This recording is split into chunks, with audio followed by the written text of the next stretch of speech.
যে তারা সরকার সবকিছু দিচ্ছে, অথচ আপনারা আন্দোলনে আছে। জাস্ট আপনার কি মনে হয় যে জুনিয়র ডাক্তাররা 5 দিন শখ করে না খেয়ে আছে? আপনার ছেলে মেয়ে আপনি দেখেছেন যে একবেলা না খেয়ে দেখলে তার যন্ত্রণা কিরকম হয়, তার মুখের ভাব কিরকম হয়? যারা মাননীয় সরকারে আছে, প্রশাসনে আছে, এই কথাগুলি যারা বলছেন তারা কি মানে মানবিক গুণ সম্পন্ন যদি কেউ তারা হন, তারা হচ্ছে 5 দিন না খেয়ে থাকা সন্তানের যন্ত্রণাটা তারা বুঝতে পারবেন। এবং হচ্ছে যে উৎসবে যারা আছেন নিশ্চয়ই আছেন, আমাদের কোনো কিছু করার নেই, কিন্তু আমার ছেলেমেয়েরা না খেয়ে আছে, আমার কাছে প্রতিবাদটাই হচ্ছে এখন প্রথম কাজ, যাতে আমার ছেলে মেয়েগুলিকে বাঁচাতে পারি চূড়ান্ত শারীরিক অবস্থার অবনতি হওয়ার আগে। এইটাই আমার এই মুহূর্তের একমাত্র কাজ। আমার মেয়েরা 45 বছর বয়স, ওরা তো আমার নাতির বয়সী প্রায়। এদের অনুসন্ধান আমি মেনে নিতে পারছি না, সেই জন্যই এসেছি। মন থেকে কিছুতেই মানতে পারছি না, বাড়িতে থাকতে পারছি না। বুকের ভেতরটা একেবারে মানে আমি বলে বোঝাতে পারবো না আপনাকে, আমার চোখে জল এসে যাচ্ছে যে কি এটা কি হচ্ছে। এটা আমার ভারতবর্ষ, এটা আমার বাংলা। এরকম তো দেখিনি কখনো, ব্রিটিশ শাসনের মধ্যে এরকম হয়নি।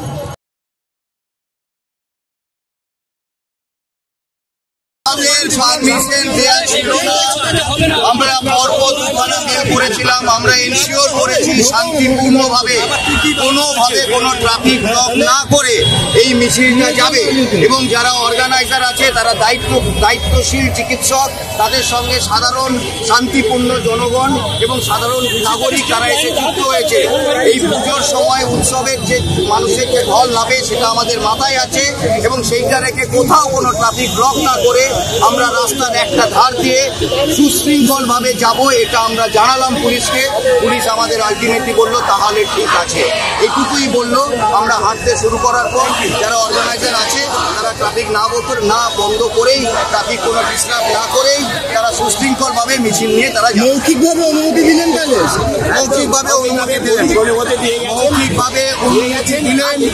আমরা বলেছি যে কোথাও কোনো ট্রাফিক ডিসরাপশন হবে না, আমরা দায়িত্বশীলভাবে আন্দোলন করছি, শান্তিপূর্ণভাবে আন্দোলন চলছে, বলে কোথাও ট্রাফিক ডিসরাপশন না করে আমরা মিছিলটা নিয়ে যেতে চাই, প্লিজ আমাদের সঙ্গে সহযোগিতা করুন।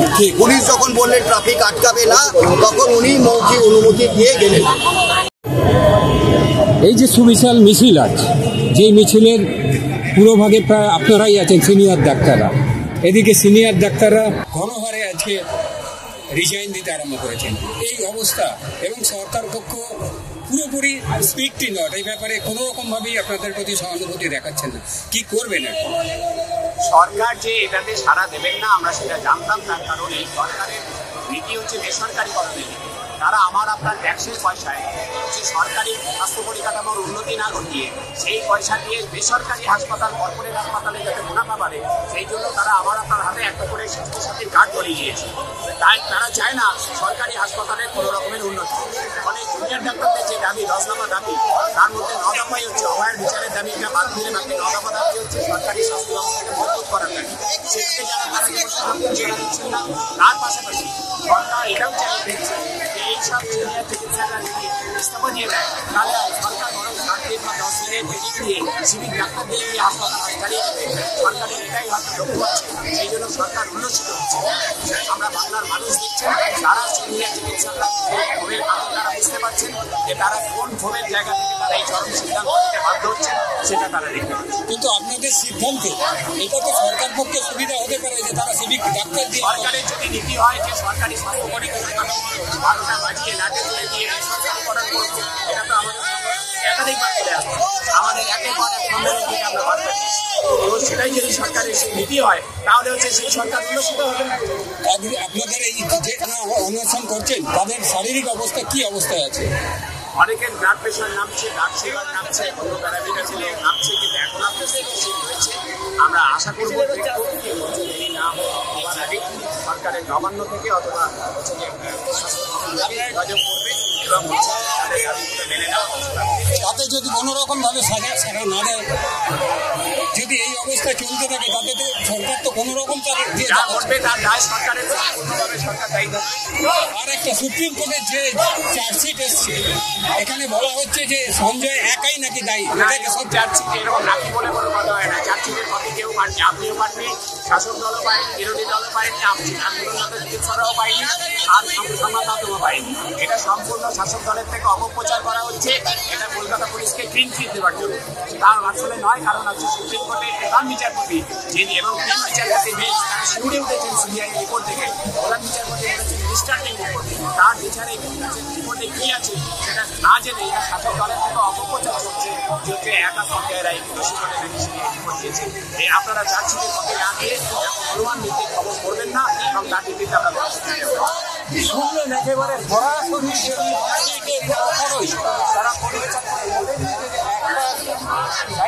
জামার মধ্যে প্রতীকী হাতের ছাপ আছে, কি বোঝাতে চাইছেন?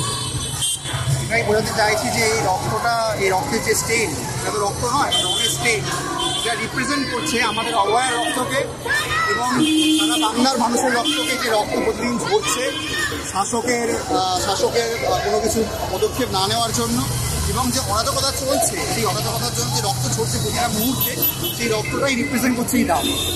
সারা বাংলা এবং আমাদের অভয়া সবার যে রক্ত ঝরেছে তাকে রিপ্রেজেন্ট করছে এই দাম। একেবারে গণ রিজাইন দিতে শুরু করেছেন, তাতে তো সরকার পক্ষেরই সুবিধা।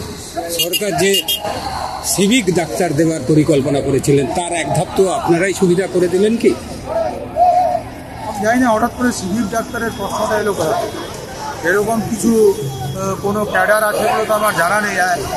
আর দুই হচ্ছে, যারা ইস্তফা দিলেন তাদের যদি তারা সত্যি ইস্তফাগুলি গ্রহণ করা হয় বা তাদের এই কাজগুলি অন্য কারো পক্ষে করা সম্ভব কিনা, সেইটা তো নিশ্চয়ই সেই বাস্তবতাটাও তৈরি করতে হবে। এরা সব করে ইস্তফা দেয়নি, এরা হচ্ছে যে কাজ করতে চায় না বলে ইস্তফা দেয়নি।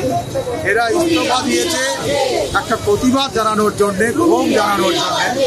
এক তো এই ঘটনা থেকে, অভয়ার ঘটনা থেকে মানুষের ক্ষোভ, চিকিৎসকদের ক্ষোভ একটা আছে। তারপরে এই বিগত 5 দিন ধরে আমাদের ছেলেমেয়েগুলি না হয়ে আছে, তারা ন্যায্য 10 দফা দাবিকে সামনে রেখে তারা অনশন অবস্থান করছে। এখন হচ্ছে যে সরকার পক্ষ থেকে কোনো সদস্য ভূমিকা আমরা এখনো পর্যন্ত পাইনি।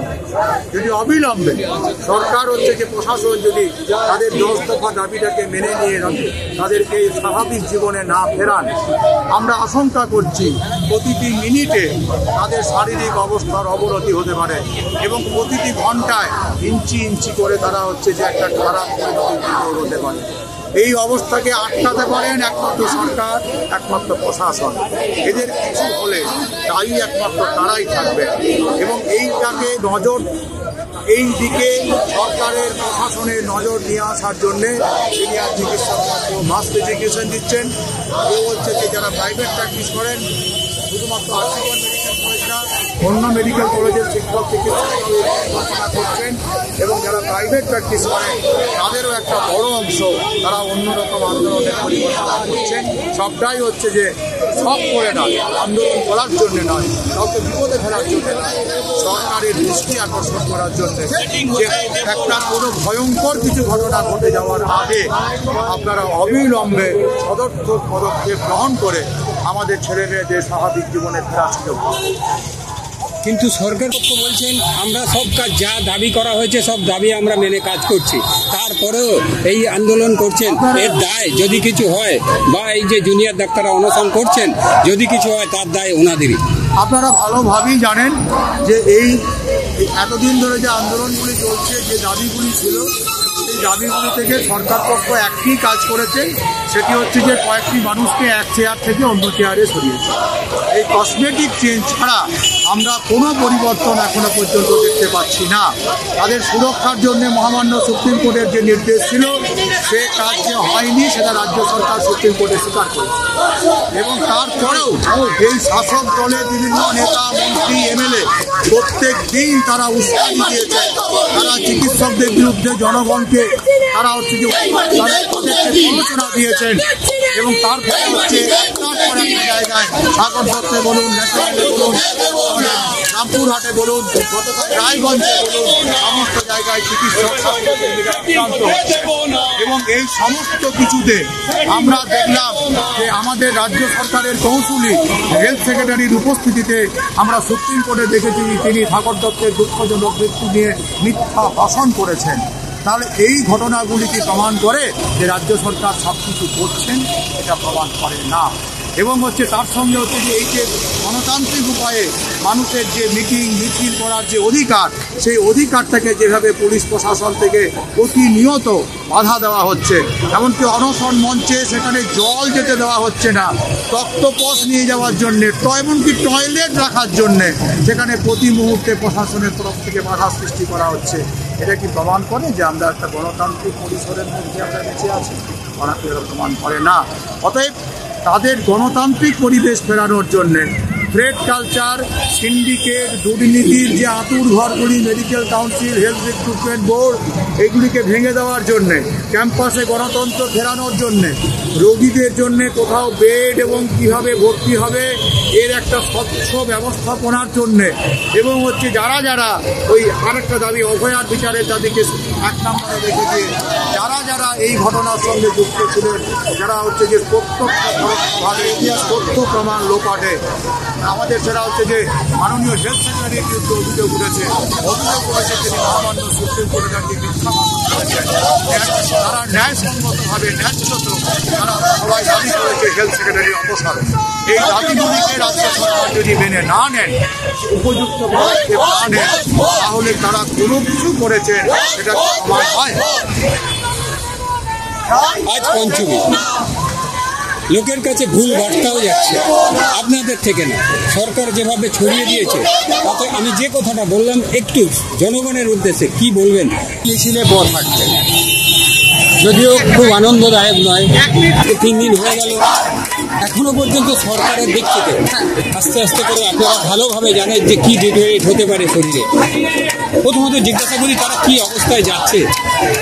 এটাই বলার যে কন্ডিশন এখনো ডাক্তারদের যেরকম দেখা যাচ্ছে, আপনি যেটা বললেন যে কন্ডিশন আস্তে আস্তে ডিটোরিয়েট করছে এবং আরও ডিটোরিয়েট করবে।